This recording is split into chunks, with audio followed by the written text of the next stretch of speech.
Okay, we have this quiz problem. Where we're given this force versus position function. I just gave you a picture. Later on, I wrote a formula which doesn't really correspond well with the picture. The force would fall way lower, be a much steeper curve. But I just drew this curve and said, there's a curve for your force versus position. And now, this is a conservative force and it acts on a 2 kilogram mass between two positions. How fast is the thing going to be going at the end of that? A lot of people just tried to multiply 10 newtons by 7 centimeters.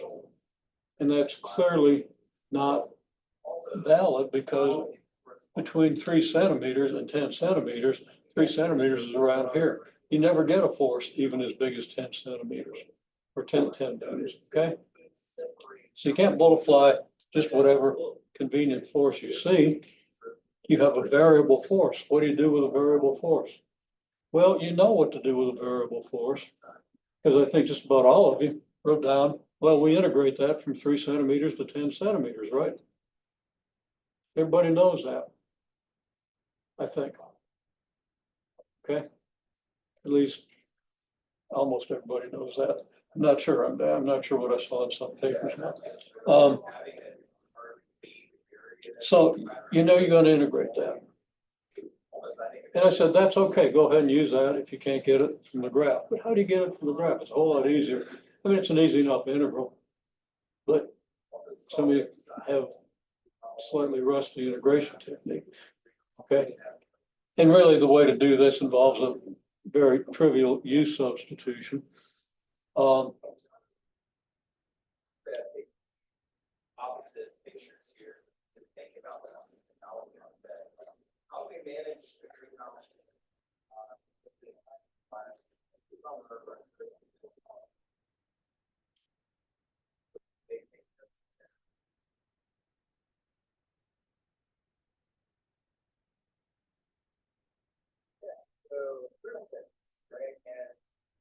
Estimate the area. How do you estimate the area? Well, a couple ways to estimate the area. I could make a rectangle from here over to here and down.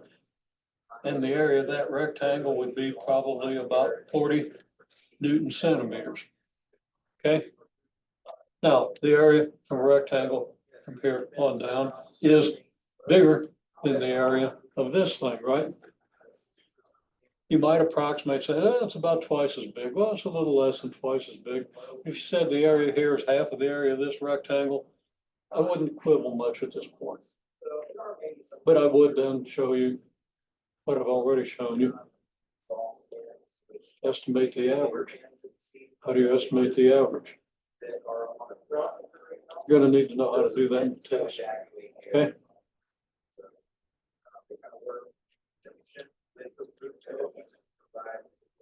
And to estimate the average, you draw a line across here that leaves as much, or there's as much area, this region that isn't below the line, this there is from the region above the line that is included, okay?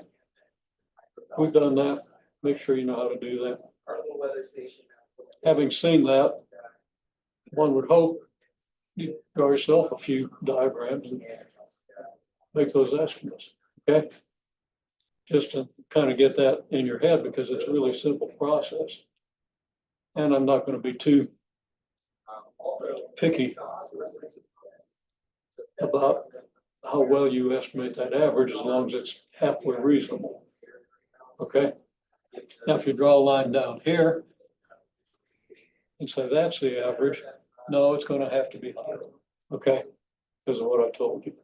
So I would accept that tentatively, and then if you do the rest of the problem right, you'd only be penalized for doing a kind of a bad estimate, okay? You might lose 3 points out of 10, but if you got the rest of it, you'd be okay. So don't lose those 3 points. That's easy. It's really easy to do that with most curves. Especially, and I'm gratified to know you know to integrate that, and most of you know how. Okay. So I think everybody knows how. Some of you might need a little, I'll integrate that for you if we have time. But actually, I'll probably just leave it to you. You really need to go integrate that. And then check the integral. How do you check the integral? You take the derivative of what you got and see if that gives you this. So you find an antiderivative, take the derivative to see if you really got the antiderivative. And if you didn't, then you go look it up or do something. Or do something else. There's several common sense things you can do to integrate that without having to go to all kinds of technique. Okay, well, if you do that, I think you're going to end up with something around 20 joules. Okay. Might be a little more than 20, maybe a little less than 20. If you integrate that, you're going to end up with a lot less than that because, as I said, this curve will fall off. If you think about it, if x goes from 1 to 9, the thing you're squaring in the denominator here is going to go from 2 to 10. So the value here will be 1/25 of the value here, where it looks like it's even more than 1/10. So the curve is going to go down to about there for this function. So I'm pretty sure you're going to get less than 20 joules. Okay. I do it in my head. I'm looking. We have here. Class. Take class time to do that wrong. Okay.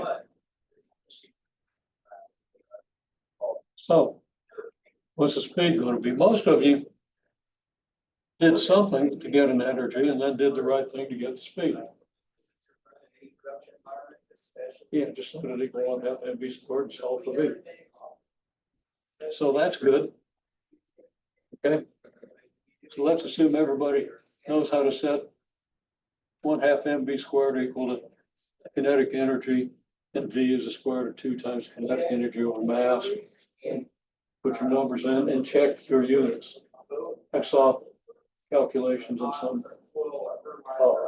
papers that didn't have units. I didn't always comment on it.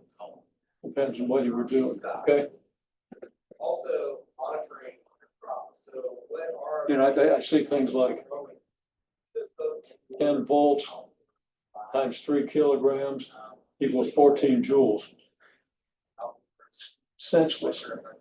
Okay. Also, of course, no check your system. You don't just put down the stuff, put down the unit you think you get. Make sure you do the unit analysis, dimensional analysis. Okay. Because I'm not real sympathetic with bad dimensions. It's fundamental. And we've been stressing it all along. Make sure you get that down. Read back in your book about dimensional analysis if you want, or just learn to put down the units and know what the units are. Aren't that bad? Okay.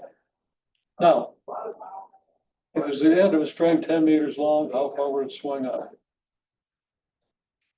Or if it compresses a spring, or if it slides along a surface. You do these in any order. Pick the one you think you can do easy. See what you can do with it. Check motors and signals. Signal talking about like the thermostat or the sensor to make sure that they're functioning.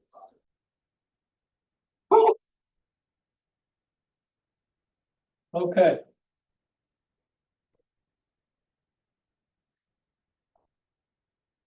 So I guess I need some more board space to work this out. I don't think I have it. Yeah, there we go.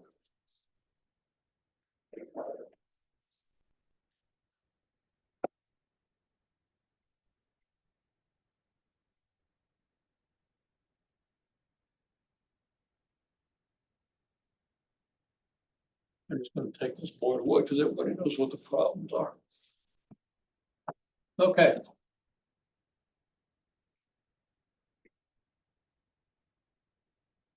Now,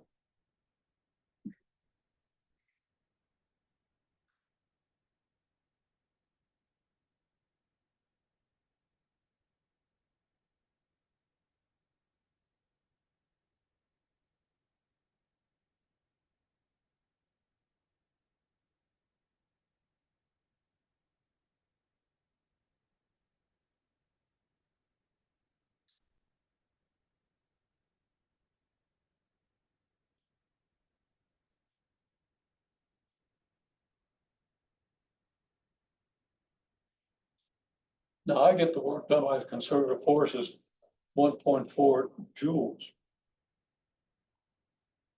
Where'd I get? Well, I got the average force of 20 newtons. You know, newtons times centimeters doesn't give you joules. Gives you energy. Just because it gives you energy doesn't mean it's in joules, right? Newton centimeter is not a joule. Newton meters a joule. Centimeter is a hundredth of a newton. So you got 1.4 joules. And this is estimated.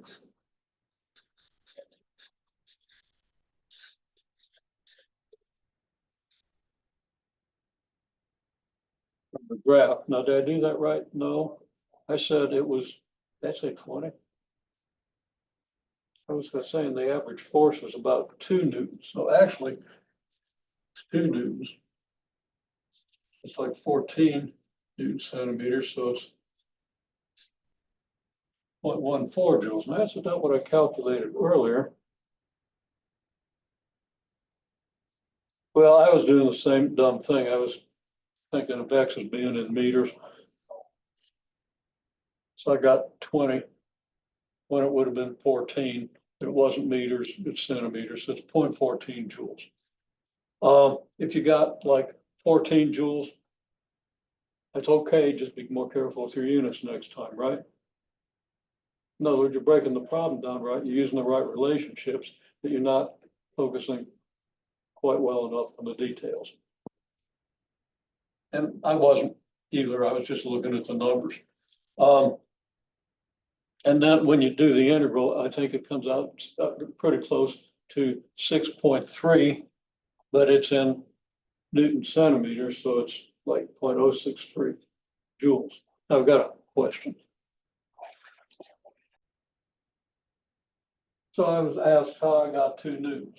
Well, actually 2 newtons was an estimate that I said was not a good one. Okay. Because it looks like about 2 newtons here. If this is 10, they take 1, 2, 3, 4, 5, pretty close to 2 newtons. Okay. Now I said before the 2 newtons was not a good estimate, but if you used it, I wouldn't penalize you heavily for it if you did the rest of the problem right. And once people have the energy, they are doing the problem right. Okay, so which is good. Now, if I want to make a better estimate, I'm probably going to end up with 3, 4 newtons, something like that. I'm going to say here, if this is my average force, then the area that I am including here under the blue line is about equal to the area under the curve that I exclude from the blue line. So the area under the blue line should be pretty close to the area of the curve. And the area of the curve is just what you get when you sum the forces times your x increments. Okay? Set up a Riemann sum. And you really want to think through that and look at how the textbook is done. Because you want to understand integrals. And just because you can do the integral of this thing that I also gave you, doesn't mean you understand integrals. Okay? That's typical. I mean, you know, if your integration technique out of the blue is able to do this or something very close to it, I think, you know, your integration is pretty good, but you don't have and people never do at this stage, don't have the real understanding. Remember that we discussed this weeks ago. Okay. So,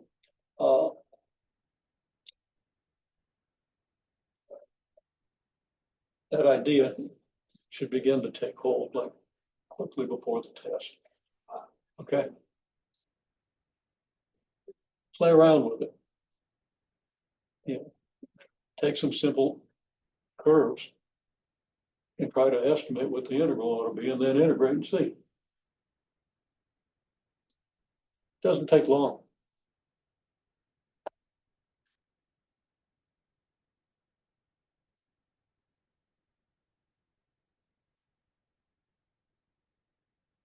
Anyhow, that's your answer to where I got the 2 newtons. And actually, I'm gonna go ahead and change it. I'm gonna change it to 3.5 newtons.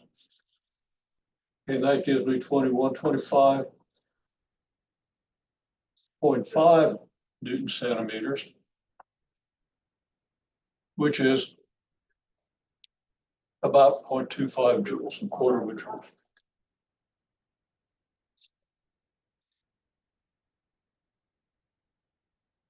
Okay. Now, whatever you used for your estimate is going to determine this. The low estimate would be 2 newtons. High estimate would probably be 4 and would give you like 0.28 joules here. Okay. So somewhere between 0.14 and 0.28. And again, whatever you got, let's take it. So that the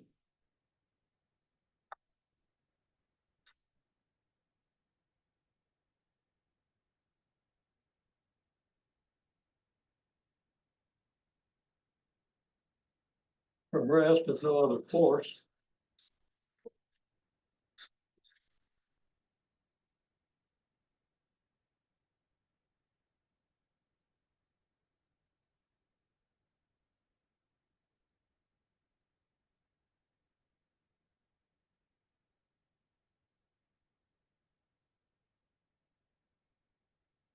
You got my decimal places wrong. It's either going to be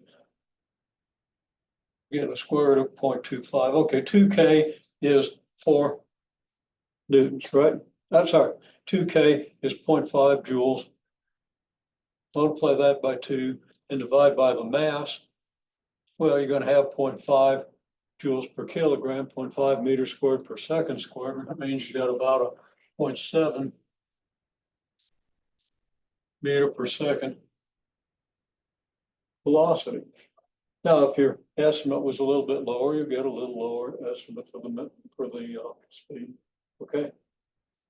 A little higher, you get a little higher estimate. So the actual answer is going to depend on what you estimated here, or what you maybe got out of the integral, which would have been 0.063 joules. Okay. Which would give you something about half of that, around 0.35 meters per second. Okay. Now, the next question was 2 kilogram mass at the end of a 10 meter string. So you got this mass. You got 2 kilograms.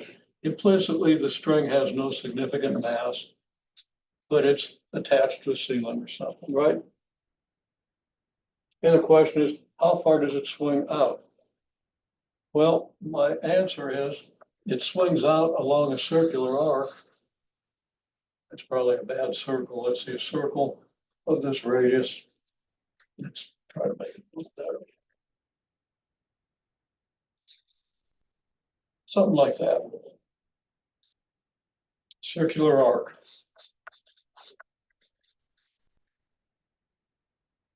And it keeps swinging along that arc if you ignore air resistance and so forth. And if it's a fairly dense mass at 0.7 meters per second, air resistance isn't going to do much. Do a little bit to the string too. So you'd lose a little energy, but let's assume the ideal case where you don't. So what's it going to do? It's going to move out here until it's moved up some distance.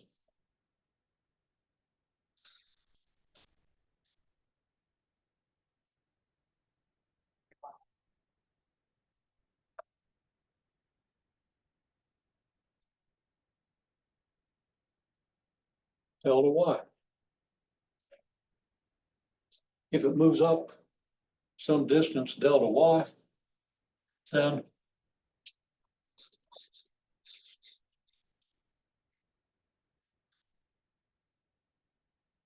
it's gravity. So the work done by gravity is going to be negative, right? If something's going up, gravity's pulling down, so it's doing negative work. So equal and opposite to that is positive change in potential energy. And you multiply the force by the distance or the displacement. You do the dot product, F dot ds or delta S. Okay. Now mg is 2 kilograms times 10 meters per second, we're going to say. So that's going to be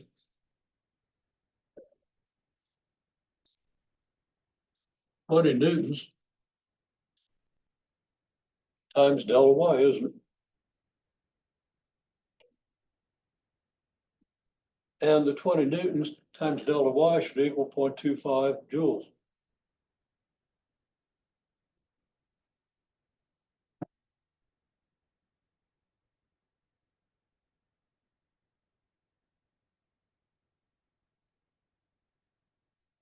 Now, the way we apply conservation of energy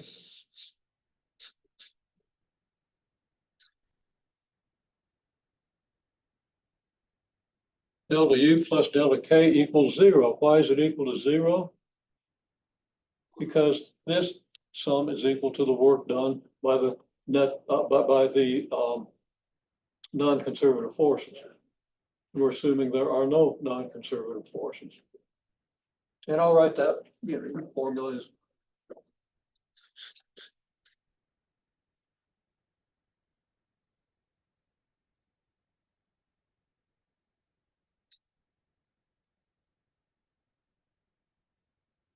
okay. And again, the zeros here because we're assuming no non-conservative forces. Well, we've got delta K, it's going to be negative 25 joules. We got delta U.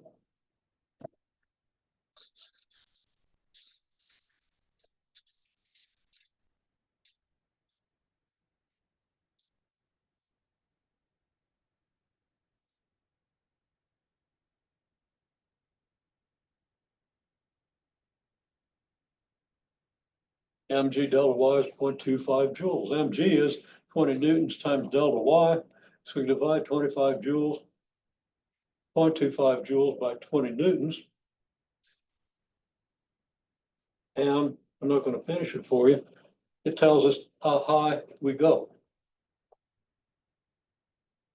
Now that doesn't tell us how far the thing swings out. It tells us how much higher it goes. That makes sense? Delta Y is your vertical position. This is a circle. So you just use the geometry of a circle.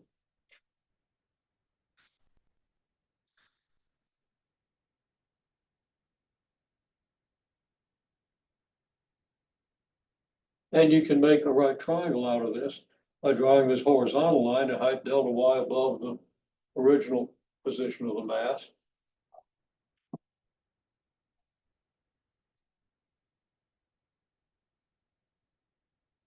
Call this angle theta if you wish. Then this distance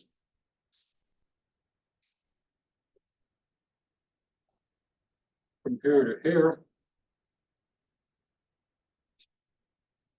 is 10 meters.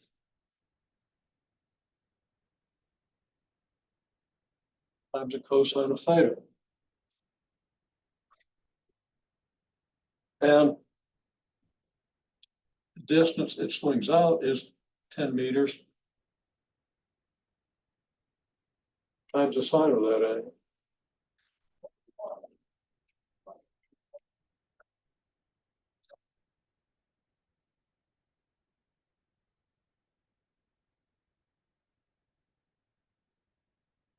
It's formulable, I'm sorry.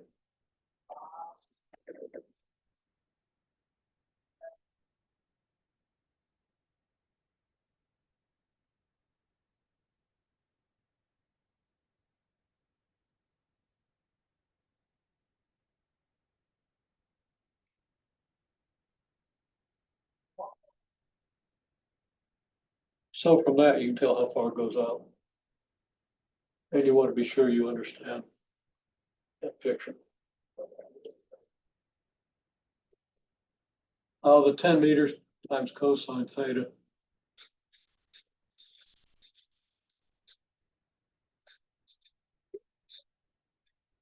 Is 10 meters minus delta y, right?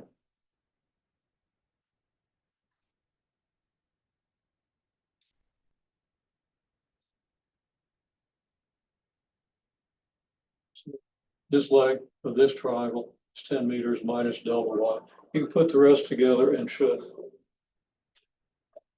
Okay. It's almost all worked out. You want to work out the sense of this. Okay.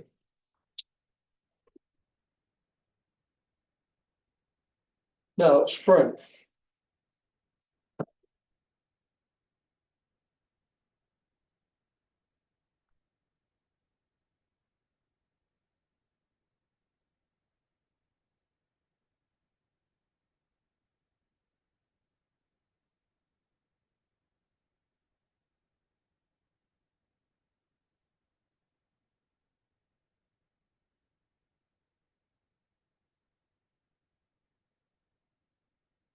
Okay, well,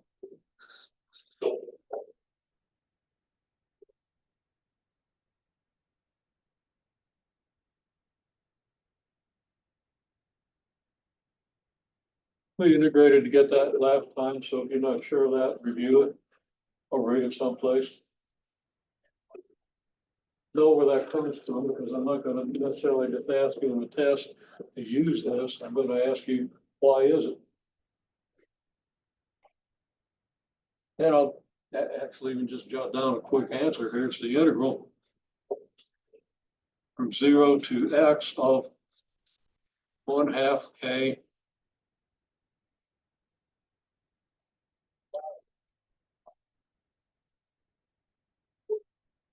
want to write 1/2 kx squared dx, but I can't use the same symbol in the integral that I use for the limit on the integral, right?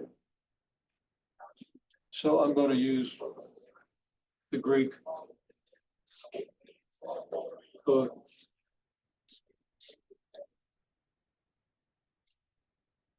psi, okay, Greek letter that we often use when we don't use x.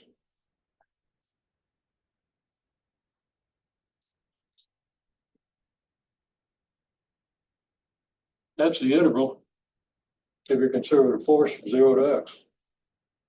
We had a picture.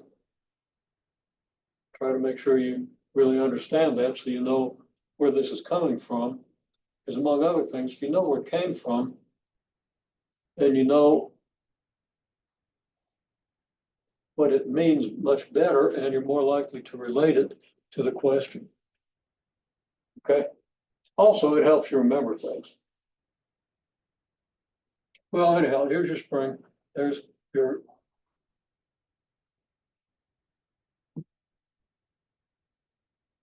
spring potential energy. So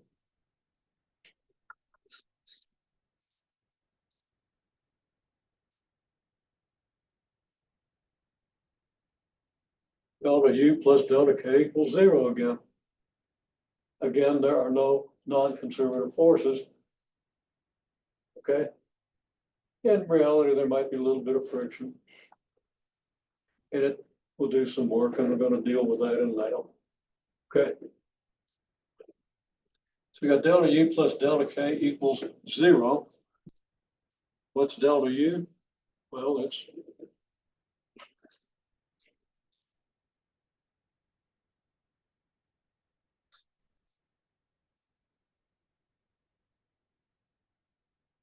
one half kx squared. Now think about it. The spring is being compressed. So the motion is in this direction. The spring is pushing back in this direction. The spring is doing negative work, meaning that the potential energy is increasing.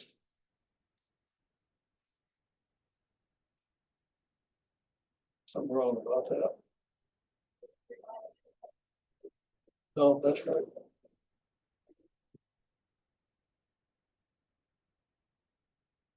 So my x is 1/2 K times 3 centimeters squared.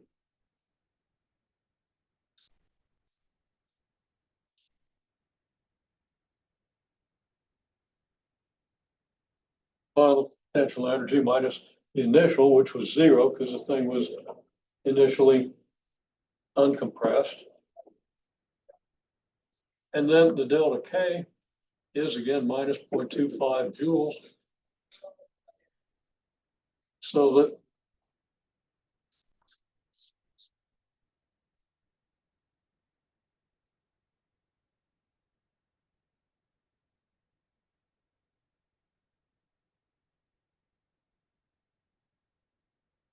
just put your numbers in, K's are only unknown. You're dividing joules by centimeters squared. So you probably want to make that a 0.09 meters squared. And if you do, you find that this division gives you something like 3. Multiply that by 2, you get 6.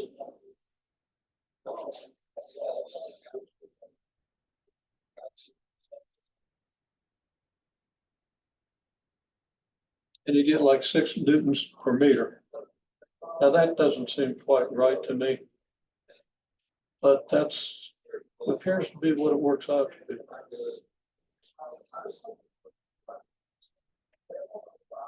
And how does a joule divided by a meter squared give you a newton per meter?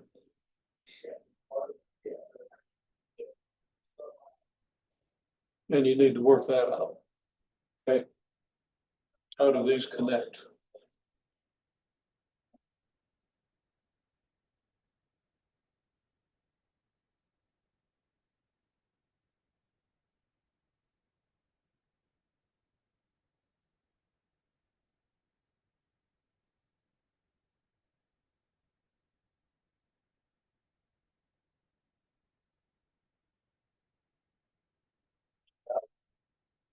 Again, you need to learn how to use the units rigorously. And that's not hard to work out. You just reduce joules and know how to do fractions, which you do. Okay.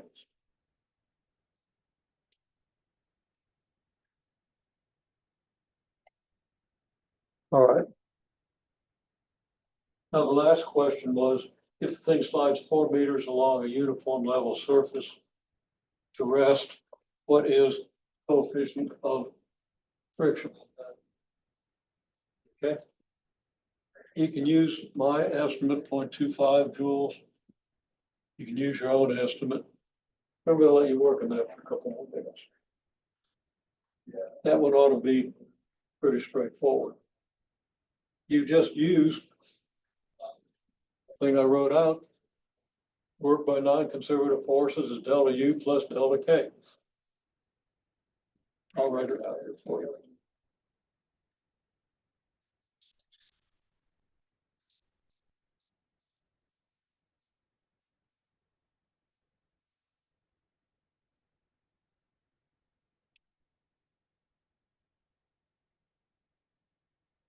If you start with that formula and think about what work is done by non-conservative forces and what work is done by conservative forces and what potential energy changes are and all that stuff, and what's a change in kinetic energy, I think you're going to get it. Okay, quickly working on the free body diagram that I suggested for this one as a starting point, just to make sure you understand everything. A free body diagram is going to look like this. Here's your 2 kilogram mass. Here's your x-axis, which is horizontal, parallel to the level surface because it's moving along the level surface, right?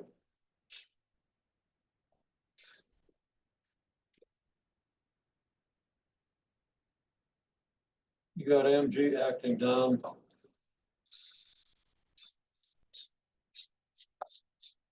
You got normal force acting up. And you have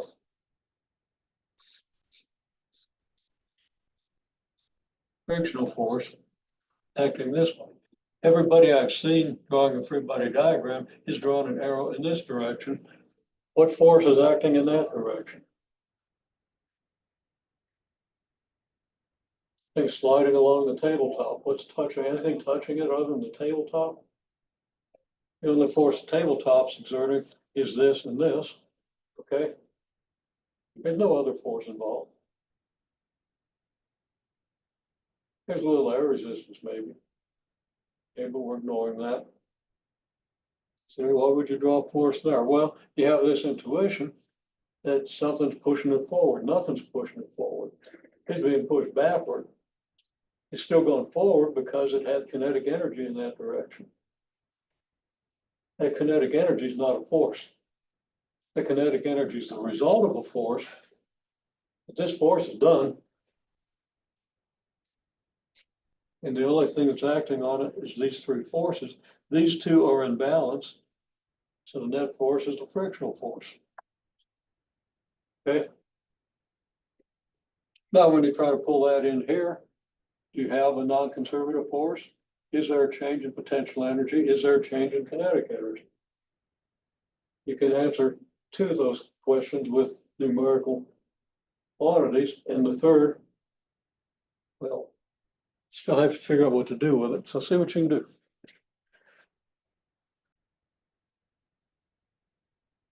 Oh crap, I didn't do any of that, did I? Okay, I think I wasn't recording when I did this last little bit of thing. I think I recorded this, or this is the free body diagram for the mass going across the tabletop. There's no force in that direction. There was a force in that direction, but it's gone. It's disappeared or it's faded out to insignificance. The only forces acting are the weight, the normal force, and the frictional force.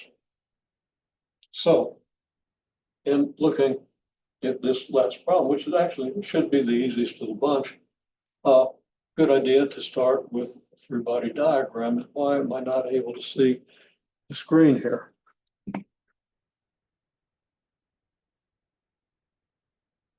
Give me a minute because I'm pointing at something that isn't even there. Somebody's messed with the camera or something.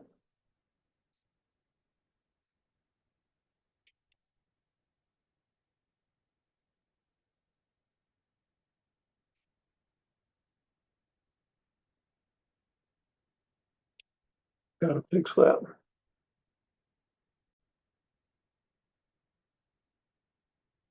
Okay, the camera is tilted all wrong, but for this part, we'll have to live with it.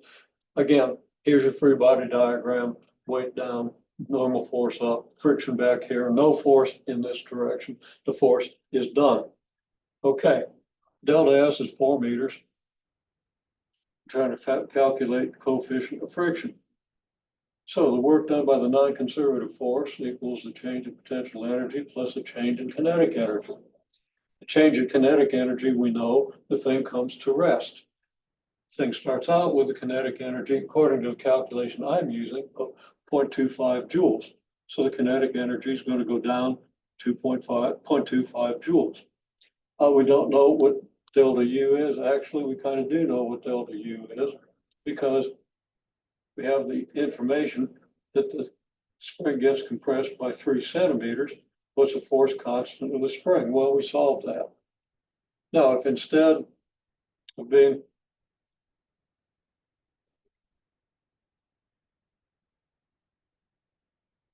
swinging out, as in the other problem, we got the force constant of the spring, and that has nothing to do with this.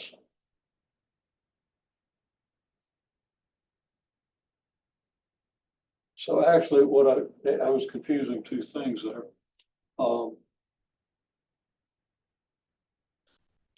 I said delta U is 1/2 kx squared, x equals 3 centimeters.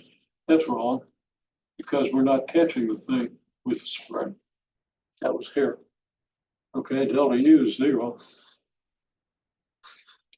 because the net force, there's no conservative force acting in the direction of motion. Now, there is conservative force of gravity acting downward, but in the direction of motion, it does no work. So that the change in potential energy is zero. If you want to use MGH, which I don't really like much because people use it when they should be using 1/2 kx squared.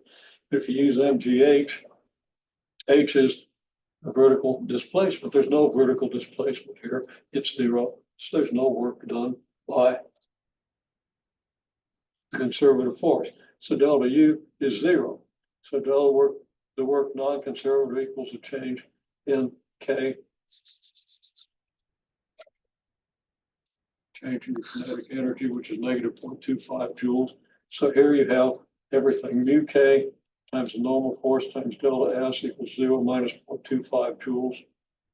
And now you know what mg is, you know what the normal force is, you know what delta S is, you solve for mu K.